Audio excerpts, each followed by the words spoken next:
Okay, gang, we're going to go ahead and get started. Top of the morning to everybody. Great to have you here today. Welcome to, as you know, September is Realtor Safety Month, and today's program is being brought to you by Tri-County Suburban Realtors, along with the National Association of Realtors. So welcome to Safe and Secure, Essential Tips and Tools for Realtors.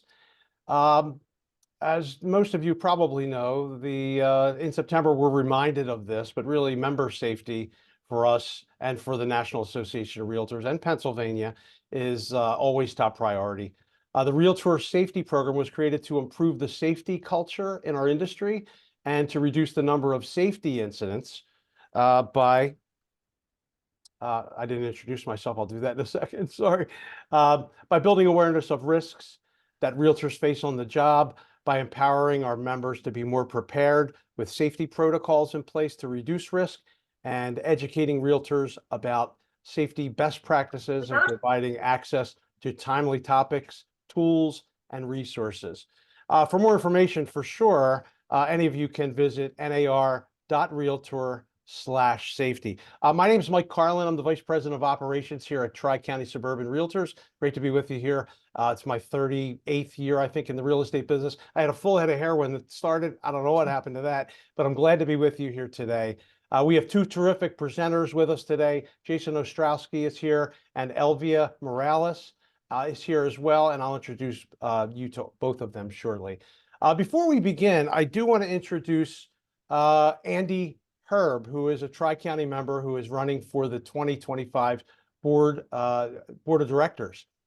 As part of his campaign, he's going to be speaking today, briefly, just to share a bit of information about himself and about why he is running.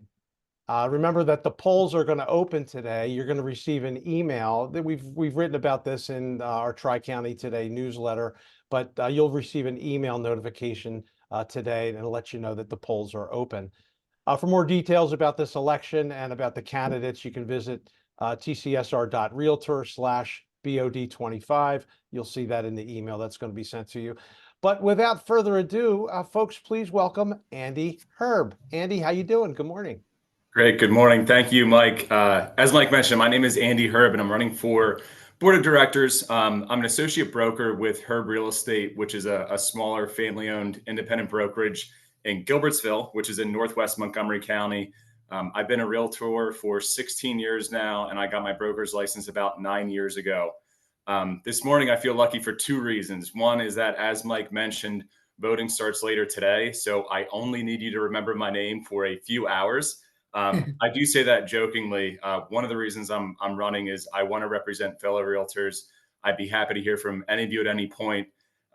We're all volunteers. We're doing this for the greater good. I'm going to, if I am elected to the board, I pay dues just like you. Second is that you did receive that email this morning from Tri-County saying that dues go live on October 1st.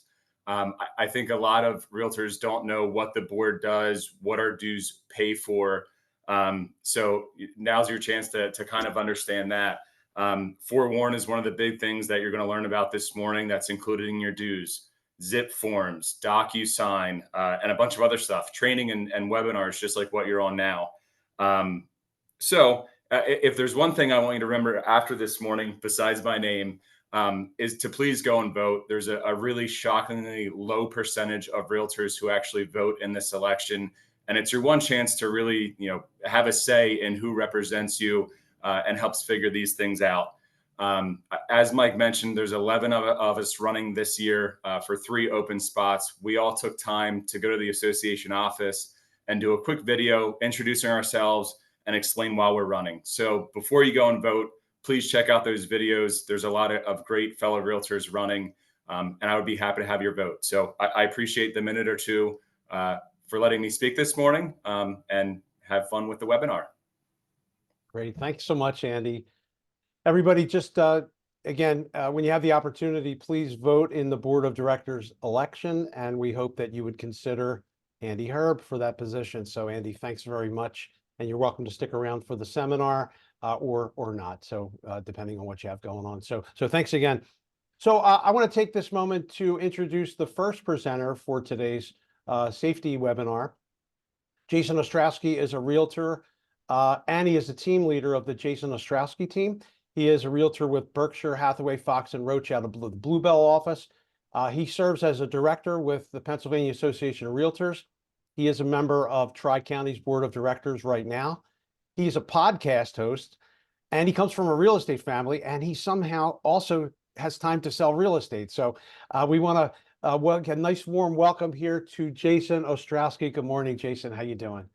Hey, Mike, how you doing? And hi, everybody out there. I see some familiar faces on this webinar, so thank you for joining me today. And as Mike had mentioned, this is Realtor Safety Month, so as we all know, we can never be too safe when we're out there in the field practicing real estate. There have been some horror stories through the years that we want to avoid when we're practicing real estate. So that's the goal today, is to give you some safety tips when you're out there practicing real estate. And it could be a bunch of different places that you may be. So what I'd like to do is to break it down into 3 different segments today and give you some safety tips when you're working in those 3 fields.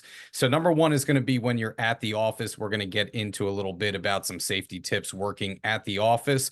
We're then going to segue that into practicing real estate in the field. And obviously that probably is the place where we're going to settle on the most in terms of what to do when you're out there actually physically showing properties. And then thirdly, we're going to finish on open houses and hosting open houses. Obviously, we all know that there's a lot of buyers that are going to our open houses nowadays. How do we mitigate risk, and how do we keep safe when we're actually hosting our open houses? So with that, I'd like to start when we're at the office. And I think the good news is nowadays, if there is something good that did come out of the pandemic, I think for all of us, is the advent of Zoom, right? We're on Zoom right now. When we're potentially going to be meeting a new client, say we get a cold lead from Zillow, now with the NAR settlement rule changes, we may be meeting that client, or we should be meeting that client up front to sign some kind of agency contract before you actually go out in the field to show properties. So I think the good news, at least the way that I do it, is I like to meet over Zoom first, get a kind of lay of the land with the client, learn a little bit more about them. And, without them knowing, I'm kind of scoping them out, and sometimes Zoom is our friend in terms of being able to kind of get that instinct for whether this person is legit or not. So number 1, you're always going to meet your clients at the office or over Zoom. And so I prefer Zoom, but sometimes, you may have a client that doesn't use Zoom. You're going to meet them in the office. So if you are going to meet them in the office, do your best ahead of time to verify your client's information. And there's several ways to do that. Google is your friend, social media is your friend, and we're going to get into forewarn as well to verify they are who they say they are. Get a phone number from them, get contact information, get an email from them, and do your research to make sure they are legit before you ever meet them in person at the office. So you want to make sure, number 1, to get their contact information. Number 2, if you are meeting them at the office, make sure that someone is aware that you are meeting a client at the office. A lot of times we do this after hours. And so that's one of the big things. If you're meeting a client, say at 7 at night, and no one else is in the office, you want to make somebody aware, whether it's your family member, your friends, make them aware that you are meeting a potential new client, and contact them before you actually meet the client, and then contact them again once you're done meeting that client, just to let them know that you are safe. Also, if you are not meeting a new client at the office, say, time is of the essence, as we all know. And in many cases, we're writing agreements on the weekend. We might be writing an agreement Sunday night at 9 p.m., and you may have to go to the office. I think a lot of people in our profession think if we're in the office, we're safe. But if the door is not locked, that's another opportunity for potential burglars or people that are following you, stalkers, to potentially come into the office if the door is not locked. So always keep the doors locked when you're working in the office. Obviously, there's a lot of expensive equipment usually in the office as well that you want to protect. so as well as your own body. So make sure that you are locking the door while you're working in the office after hours. So those are just a couple of tips that I would have when you're actually at the office itself. I want to focus now when we go into the field. And I think the number one thing for me is trust your instincts. And so when you're meeting a new client, I mean, I hate to use the term we get a vibe, but you do really get a vibe. And I always like to tell the story that when I was a new construction agent, I used to sit new construction back in 2009, 2010 at a project, and we had a showroom and we had samples of properties that you could go through within that showroom. We didn't have to go out into the field. Well, it was around Christmas time. It was getting dark, and we were just about to close, for the day. And in walks a potential buyer, and immediately I got a very, very unnerving feeling from this person. It just in my gut, it didn't sit right with me. I was by myself. I was alone. And this potential buyer, despite the fact that we had showrooms with samples they could go through, wanted me to take him out into the field, into the community, into some of our vacant spec homes that we had. And I just knew that this was not a good situation for me. So I already had the planned excuse if something like this ever did happen to say that I'm the only one in the showroom right now. I can give you a key and you can go out into the field yourself, but I need to remain here just in case someone comes in or someone calls. And that alone kind of shut that person down. They declined to go take the key and go into the field, and they ended up just leaving. And so I always hark back to that opportunity where if I made the wrong decision, I could be paying the price for that out in the field. So you always want to make sure that you're trusting your instincts, number one.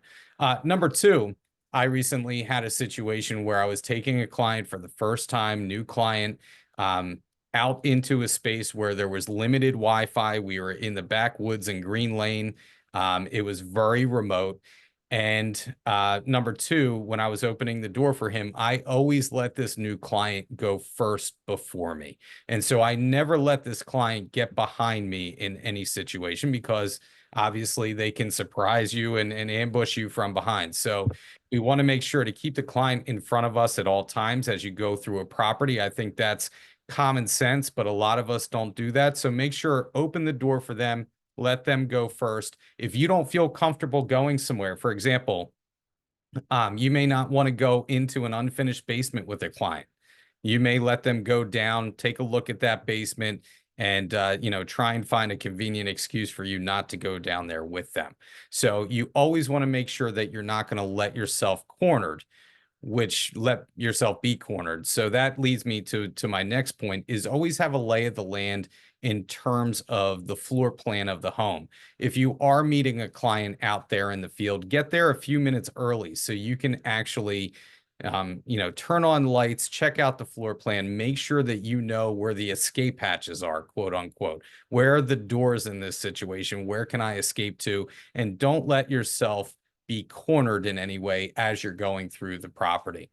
And then also share your schedule. Like we talked about, when you're meeting a new client in the office, make sure that you are making someone aware that you're going to be showing properties today, whether that's a colleague, a loved one, a family member.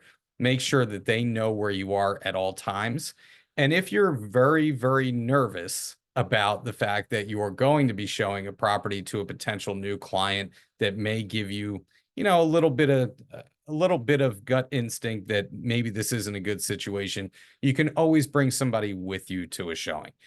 Bring a loved one, bring a family member with you, and just have that buddy system to help you get through that showing. There are a lot of apps out there that you can also use. You can set a timer on your phone for that to go off. There's certain apps that you can set a timer on where an alarm goes off after a certain amount of time. So there are safety precautions that you can use. Also, along with that, obviously, if you want to bring some kind of safety tool with you. So you can use, like I suggested, a phone app that tracks your location. You can also bring some pepper spray with you, a panic button, a whistle. You can never be too careful. So for me, it's pepper spray. I have some pepper spray with me on my keychain. I've never used it. I don't want to use it, but you never know, and you can never be too safe when you're out there in the field. So always think about your safety first. And as I said before, stay near an exit if you are with a client. And last but not least, when you're in the field, I wanted to touch upon parking.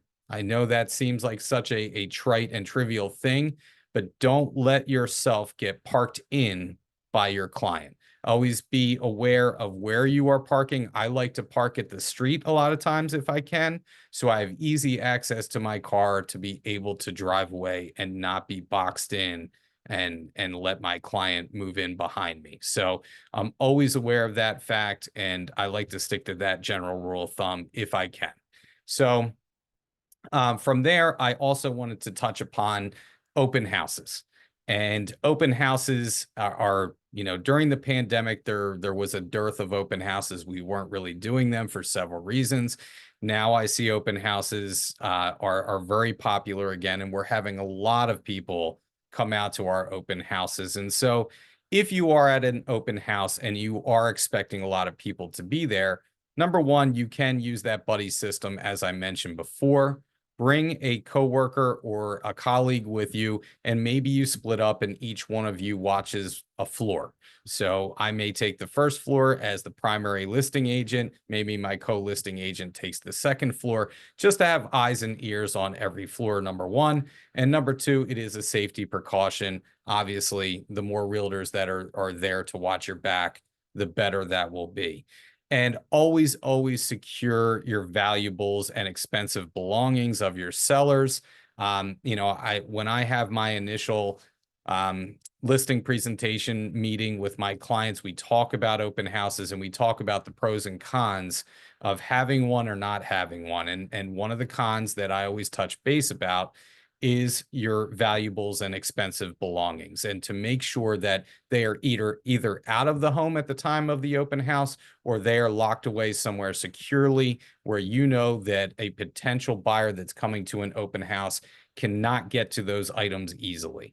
And so we want to make sure that all of those items are either away or locked up before we host that open house.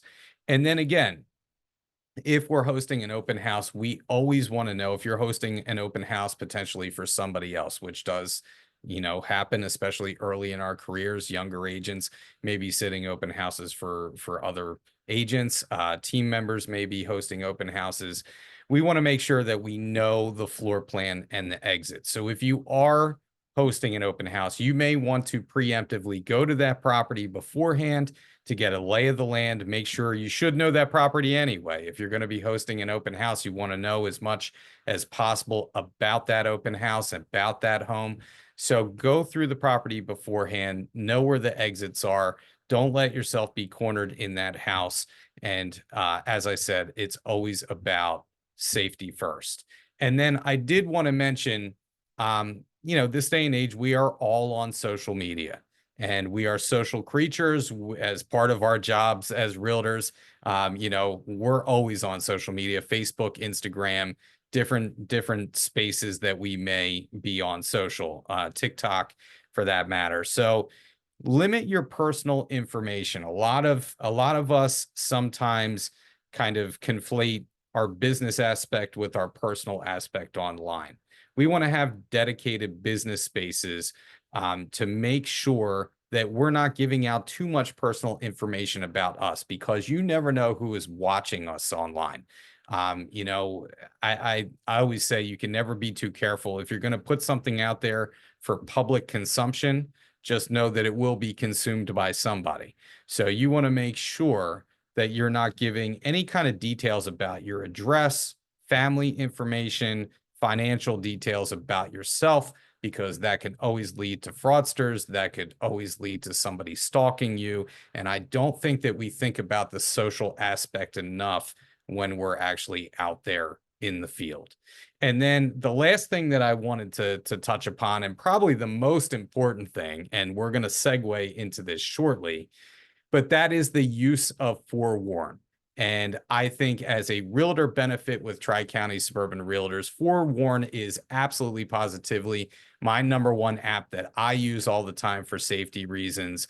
I'm sure a lot of you are in the same boat that know about this app. But if you do not know about the app, you can enter a phone number into this app, and it will give you a bunch of information about the person who owns that phone number. It will tell you where they live. It will tell you their criminal background history. There's a lot of great information that comes up with this app. And I was saying before we got on camera today, I used Forewarn this past weekend. I got a strange text from somebody who just said that they were ready to list their house. I thought it was a total scam, but just in case, I did reverse search that phone number. They turned out to be legitimate, and I have a listing appointment out of it. But I may not have even entertained that text if I didn't have that Forewarn app. And always, always, always make sure that if you don't know that person, to use Forewarn, because in many cases, Mike, you were telling a story before we came on. You never know. You think you may know somebody, but you truly never know who you're working with, who you're dealing with. And this gives you a great background of potential pitfalls that you may face in the future. So please, please, please make sure that you download Forewarn and use it. To me, it's a realtor's best friend out there in the field. Fantastic. Yeah, I was going to say, I will share my forewarned story after Elvia does her segment, but wow, such great information, Jason, across the board about safety. I'd like to open things up to for some questions, and let's hear from all of you on the webinar today. Thanks for joining us. Who's got a question for Jason? Anybody have anything that you'd like to say, comment on, add to the discussion? Don't be bashful, everybody. Anybody have a question for Jason about any of that content? Really tremendous information, Jason. Forewarn, which we're going to talk about next, is just such a cool tool, and I have something to say about it. And Maureen has her hand up. Hey, Maureen, how you doing? Hi, I'm good. I just have a story that I wanted to share when you were talking about showings and things. An agent in my office years ago had an open house, and a gentleman came in, good looking guy, said that he was from Colorado. His wife was 8.5 months pregnant, and he had an interview at Drexel University, and he had to come by himself, but he was scoping out houses, and he asked if he could take a video. And it was before we had videos on the MLS and all, but she let him do that. And a couple of days later, the whole house was wiped out. All of the belongings and Lennox china and all that kind of stuff was completely wiped out. The truck pulled up. The neighbors saw it come up. They knew the seller was moving, so they thought it was people moving the stuff out, but he had scoped it out. So we have to be careful of that as well. Absolutely, 100%. I think, when it comes to open houses, it can be a scary thing, right? To think about, somebody potentially gaining access to the home and having, this isn't exactly that case, but I'm saying someone that claims to be something that they're not, and the next thing you know, that a lot of those valuable items are out of the home or missing. I did want to mention, Mike, as well, that I'd be remiss if I didn't mention that this is an abridged version, obviously, of safety tips out there in the field. If we had more time, I would get into more stuff, but you can always go to the NAR website. They have a ton of realtor safety tips on there. These are just a few that I pulled from those lists and I put together myself. But if you want more on those safety tips, the NAR website is a very valuable resource as well. That's fantastic. Thanks, Jason. Hey, Carl, how you doing? Good, how are you? Stand up. Yeah, all yours. I just wanted to chime in. Thank you so much. I'm the manager of the Fox and Roach Devon office. I brought this topic up at sales meetings, and I was shocked to hear how many of my agents had stories of situations that they were in that they felt uncomfortable with, or they were threatened with, or they felt threatened in. So it happens. And forewarn, I've had 2 situations in my office within the past couple weeks where agents have used it and come up with situations and come up with things. One very startling. So I thank you for doing this, and it's an important topic that people should be aware of. Yeah, it's a shame that, we have to worry about any of this stuff, right? But it's just a fact of life that you need to be safe. And there are people out there that will try to take advantage of other people. And it's a shame. Anybody else have any other questions? Thanks a lot, Carl. Anybody have any questions for Jason before we move forward? Okay, well, Jason, thanks for a tremendous start to this webinar today. Just great stuff. Again, everybody, you want to check out nar.realtor/safety. I'll put that link back up in a little while. And we are recording this, so we'll get a copy of this into everybody's hands after the webinar today. So let me take a moment just to introduce Elvia Morales. Elvia is here. She's from Forewarn. She is a strategic account manager with Forewarn, but she is also a licensed realtor. And she's joining us today from South Florida, where hopefully the weather is nice and hot and sunny, because it's not that way around here today.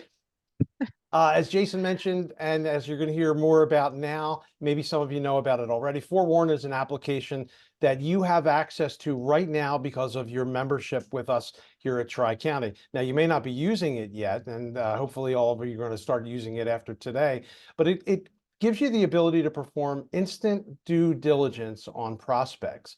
But Jason mentioned, he gets this random text the other day, and somebody wants to list their property. It immediately allowed him to size that up. Really, with as little as a phone number or someone's name, you can verify someone's identity, their criminal records, bankruptcies, liens, judgments, address history, and more. So Forewarn is an amazing membership benefit, as I think you all get the sense of now. And Elvia is here to tell you all about it today. So ladies and gentlemen, how about a nice warm welcome for Elvia Morales. Hi, Elvia. How you doing?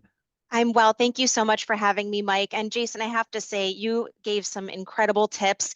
As I've been an agent for 10 years myself, and some of these things, you go through the motions every day and you just don't think about them. So thank you for bringing these tips to the forefront. I think they're things that we all should be doing every day.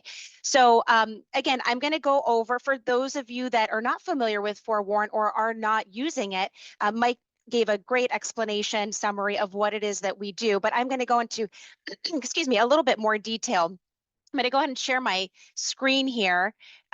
Hopefully you guys can all see that okay. And then just as we did for Jason's, I will open up at the end, the chat, answer some questions that you all might have. So as we all know, the real estate industry does still remain very dependent on those personal interactions with unknown contacts. So since we have very minimal knowledge of that other party most of the time, Forewarn was created to address that safety issue. The main goal is to really minimize the amount of risk that you are exposed to every day. So by leveraging massive data resources, we're able to provide agents with that instant knowledge. So as Mike mentioned, it's essentially a instant background screening that's going to give you a multitude of information on that individual before you meet with them. It's kind of like when a police officer runs your license plate number and they have all your information. So that's kind of like the example that we give, because it's the same concept. So again, going back to the fact that unfortunately, real estate is still a very vulnerable occupation. Predators are aware of this. Right now, they're getting very sophisticated with their scams. And so Forewarn is really meant to be that proactive tool for you to use before you even find yourself in that dangerous situation. So again, going back to all of the risks associated with being a realtor, they're not just the physical risks. Fraud is a big issue. So the FBI reported that in 2020, real estate related internet and cybercrime accounted for over 213 million in combined loss, affecting more than 13,000 victims. Unfortunately, those numbers have gone way up since then. Since COVID, these scammers have really become much more sophisticated in their, methods. So, again, Forewarn is meant to be that proactive tool for you to use. So I'm going to show you a little bit of how it works. It's an extremely user-friendly, easy to navigate app. Anyone can use it. So if you look at that middle image on the screen, that's exactly what it looks like. So when you have that app on your phone and you log in, that reverse phone search always serves as your primary screen or your home screen. The box below that where it says phone number is where you're just going to input that client's phone number. You can either manually input it in, or a lot of times you can copy and paste it right from your call log. And once you do that and you click on the red search button, it's going to bring up anyone associated with that number. So it could be one person that comes up, or sometimes other people will come up as well. And that typically means that they're a spouse or a family member, or excuse me, they had the phone number prior.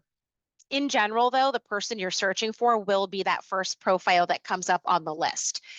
If you don't have the person's phone number and you want to search them by name, you can do that as well. You're going to click on that blue search by name link, and that'll swap out the screen to allow you to input the necessary information to search them by their name. Now, if you try forewarning a phone number, and this will most definitely happen to you, if you forward a phone number and it says no records found, what that means is that it's a spam number or a business or a Google generated number. So someone is essentially disguising their phone number. So we consider that to be a yellow flag. It doesn't mean off the bat that they're a bad or dangerous. It could be something else, but we do advise you to proceed with some caution. If you can't find them searching for their phone number or their name, that's more of a red flag. So in those situations, you definitely want to exercise some higher caution. So as Jason mentioned, maybe meeting that prospect at your brokerage office first, or somewhere public doing that Zoom, or maybe even bringing someone along with you to the appointment to help ensure your safety. So here I'm going to show you what it looks like when you forewarn someone. Again, you're going to want to start, and it's typically the fastest and easiest way to identify someone is using their phone number, whether it's a cell phone number or a landline. Once you do that, it's going to show you a profile for the individual that looks like this. So it'll have their name, address, phone number, and then there'll be several different tabs or fields of information that you'll be able to click on. So the information that is provided to you is a history list of all of their phone numbers, any phone numbers that have been tied to them since they were 18. We've also added deceased records. So if you forewarn a phone number and it has a deceased tag next to it, that could be a clue that whoever is calling you may be a fraudulent person. So just keep that in mind. That next tab is address history. So this is where you're going to see the addresses where they've received mail since they turned 18. That could be a rental address, parents' home, friend's home. It does not mean that they own the property, though. I just want to make a note of that. To view property ownership, you're going to look at that property records tab towards the bottom, and this is where you're going to see all of the properties that they've owned, past and current, and many times it will also include who's been on title and mortgage amounts. So that'll depend if it's a disclosure or non-disclosure state, but in general, you will have access to all of that information. Now, going back up, the criminal records section. So that will be highlighted if the individual has a record in their background for you to view. We categorize them into two separate sections. One is higher confidence matches or stronger matches, and then the second is lower confidence or weaker matches. And I'm going to show you what that looks like in more detail in one of the upcoming slides. But I do like to just point out, if you see that section highlighted, that criminal record section highlighted, don't immediately panic. It doesn't necessarily mean that they have a felony. It could be something minor like a speeding ticket, because traffic violations are reported under that section. So I'll show you, though, again, what that looks like in more detail in a minute. That last, I'm sorry, I skipped over this one, and this is one of the most important ones, actually. So court records, this is where you're going to see if that individual has bankruptcies, liens, judgments, foreclosures. Obviously, if a client is selling or buying, this is very helpful information to have at the onset of the transaction, because unfortunately, sometimes these things slip through the cracks with title companies and lenders. So, you could be halfway through a transaction and then it gets noticed, and then you have to deal with that headache, and it even causes a delay a lot of times. So that is very helpful to have at the beginning of that transaction. And then going back to just asset information, you do have a vehicle record, so that'll show you any vehicles that they have been on title, past and current. So this is just to stop and give some recognition. As you all know, and as Mike stated, Tri-County is providing Forewarn as a complimentary member benefit, which is really incredible, because for individual agents and brokers to purchase it on their own, they pay $300 a year. So for each of you to be receiving this is just incredible. You know, you obviously, your safety is their priority. We really want to encourage you to activate and utilize these accounts to verify all of your prospects and help keep you safe. So I know we heard many stories of things that have happened to agents. This is one that we always share. This is one of the biggest stories. We had a user up in Main Street Organization of Realtors, that's in Illinois. She was a new agent. So she was working out of the office, and she received a phone call from a man she did not know. He said he was a buyer, cash buyer, and he had identified a property that he was very interested in seeing. He was going to be going out of town the next day, so it was really, urgent that he see it right away. I feel like we've all gotten that call before. And so, of course, being an eager new agent, she agreed to meet with him that evening. She was going to meet him after hours. And thankfully, there was an agent in her office who overheard her conversation and asked her if she had forewarned him yet. At that time, Main Street had only been contracted with us for a few weeks. So, a lot of the agents still had not activated, including her. But she proceeded to do so. And when she did, this is exactly what she saw. That man had 74 records in his background, which is, begs to question how he was even on the street, but 74. So violent sex offender, battery, bad check, theft, assault, everything under the sun.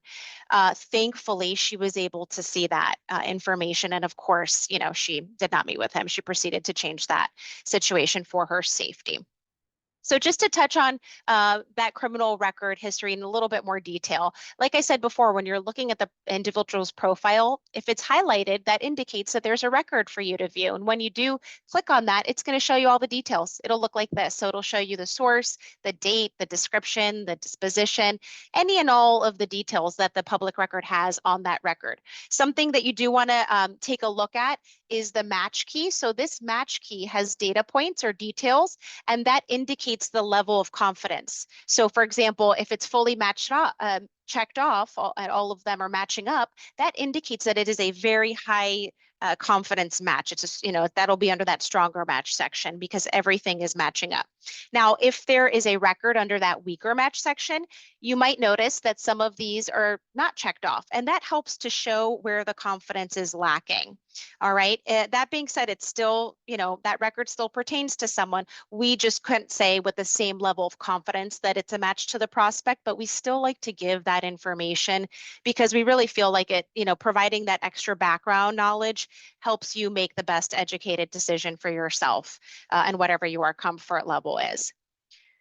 So I'm just going to kind of skip through these. These are questions, pretty obvious. When someone calls you and you are forewarning them, you want to ask yourself, hey, look, is this matching up with what I see in forewarn? Is the information they've given me matching up? Is there something that I'm going to need to address with them before going out to show them property? And if they say they want to sell, just make sure that that property is indeed showing up in their records. But the nice thing is you can have this information in seconds, right when they call you, instead of having to go through all the legwork of finding it, the other methods. So just to touch on briefly the do's and don'ts. This, of course, is all on our website. And when you go to activate, you're going to be required to read through the terms and conditions. But I like to go over the main points. So one of the big ones is, you don't want to be using forewarn to search for anyone who's not engaging in business with you. So I know it's tempting, guys, but we don't want to be searching for, friends, family, celebrities, athletes. We really want to keep it to incoming business leads. And we also ask that you're not sharing your login credentials with anyone else. I know sometimes you want to help a colleague out and do a search for them, but everyone does have access to their own account. So you shouldn't be sharing that or publicly posting the results on social media or public forums. It's really sensitive and for your eyes only. So we ask that you keep that kind of confidential. And then this is a big one that I like to kind of clarify. It's a question I get asked a lot. So forewarn should not be used to approve or deny someone's application for housing. So it's really intended to be that first step when you are contacted by someone. You're going to want to, yes, verify that the information they're giving you is accurate. But again, for purposes of safety and fraud prevention, you don't want to be using forewarn in place of an FCRA background check. So for example, if you're doing a tenant screening, you still have to go through that process. And if you're going to disqualify, an individual for housing, it has to be based off of that FCRA background check, not off of forewarn. So I just like to kind of make that distinction. And then just to briefly address fair housing concerns that anyone might have about using forewarn. So we don't provide any protected class information on an individual. We don't provide photos of them or details on their race, ethnicity, national origin, sexual orientation. This is all obviously omitted to help prevent any unlawful discrimination. So instead of, searching for your clients on social media where you do have access to lots of protected class information, this is a much cleaner, better tool to be using, okay, so that you're doing it the right way. And then, of course, it goes without saying that we want you to comply with any applicable laws, the professional code of ethics that your association or brokerage is giving to you, because we do want to help make sure that you're providing an equal housing opportunity for everyone. And then lastly, I won't go through the whole list, but tips to use forewarn. So you should be forewarning everyone, whether it's someone calling to see your listing that doesn't have their own buyer's agent, sellers calling to list. You want to look for those liens, judgments, things that can help you prevent delays. For your own buyers, especially if you have a buyer looking to purchase in a condo association, being able to check their criminal history and judgment and bankruptcy history can really come in handy, because it can really save you a lot of time if it's something that will prevent that person from possibly getting approved. Out-of-state callers. So going back to Jason's comment, because this happened to me as well recently, I received a phone call from a previous client. I sold her a home years ago, and I guess she changed her number. She called me, didn't leave a message. I didn't recognize the number, and I would have normally ignored it.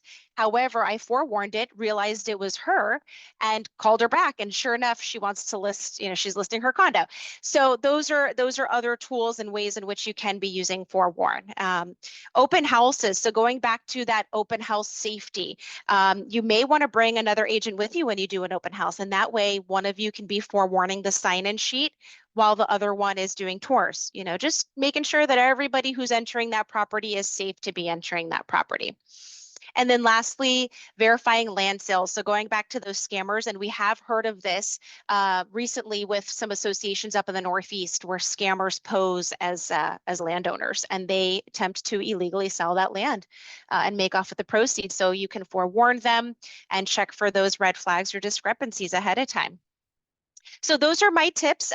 In terms of activating your account, it's really quick and simple. You're going to want to go to the Tri-County website under the tools section, and there are links there available for you to click on where you will submit your information, and then you will be able to activate your accounts. I do recommend downloading the Forewarn app onto your mobile device. It just makes it really easy if you're out and about in between showings. You can quickly and easily do a search from wherever you are. Or you can also do searches from your PC. You just log into forewarn.com and you can do them that way as well. So that kind of concludes my portion of the presentation.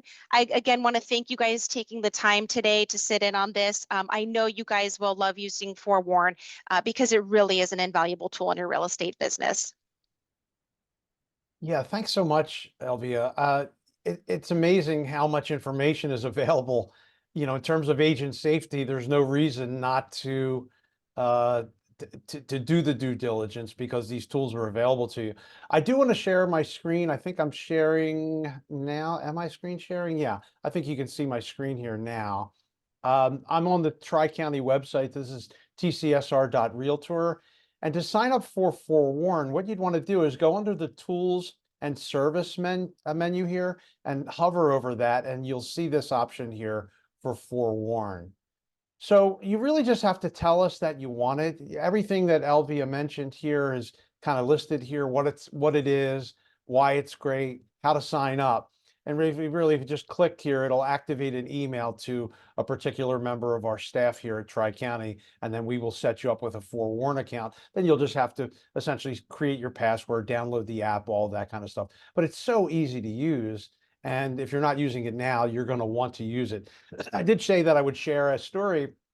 The story that I have involves here at Tri-County in terms of our staff. We're hiring a sensitive for a sensitive position here in the Tri-County staff, and we did a forewarn on someone that had applied, and this person had all kinds of stuff going on, and it was shocking because you wouldn't think that the person that had these particular things in their history would be applying for this particular position. So this is the real deal, guys. Forewarn is an amazing program. And if you're not using it, highly recommend that you consider using it, because it's again, it gives you that ability to do this due diligence, and it keeps you safe. So I'd like to wrap a couple of things up. Elvia, thanks for everything so far. Again, the address that you want to go to is that to sign up for Forewarn. But again, just go out to our website. It's right under that tools and services menu. On-demand recorded training. Again, we're going to send this recording to you as well. You can check out that link, and there's a whole bunch of cool videos there about how to use Forewarn. But I think most agents' experience is that it doesn't take much to learn how to use it. There's very little to do. And there's a page with a bunch of frequently asked questions for Forewarn as well. A couple of things here just about Jason and Elvia.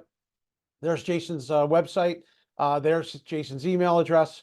There's Elvia's LinkedIn, and there's Elvia's email address. So if you'd like to reach out to them, feel free if you have any questions about anything.